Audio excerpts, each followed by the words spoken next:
Voilà un livre qui aurait pu être écrit par les plus grands maîtres de romans à suspense, car il reconstitue, pièce après pièce, un puzzle dont on ne connaît l'image qu'à la fin du livre. Ce qui fait froid dans le dos, c'est que ce n'est pas une fiction.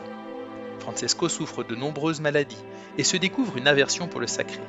Il s'interroge alors sur l'existence de Dieu et demande à Marie une preuve qu'il obtiendra non sans mal. Il change alors de vie, prie, organise des pèlerinages, se marie. Pourtant, une rencontre avec un exorciste va mettre en évidence sa possession. Commence alors un combat quotidien où il subit des dissociations. Il devient spectateur de son corps et de sa parole, comme si son esprit était enfermé dans un bocal. Il remarque que ses maladies disparaissent lorsqu'il utilise de l'eau bénite et cherche alors de l'aide auprès de l'Église.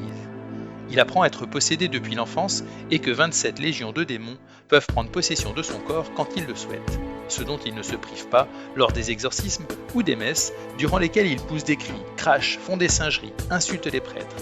Il sera finalement délivré après un long calvaire avec l'aide de sa femme et des saints. Un livre qui ravira les amateurs de sensations fortes, même s'il ne faut pas oublier que les faits, heureusement hors du commun, sont néanmoins bien réels. Francesco nous y enseigne que si le mal est une énigme, il est toujours vaincu par la foi.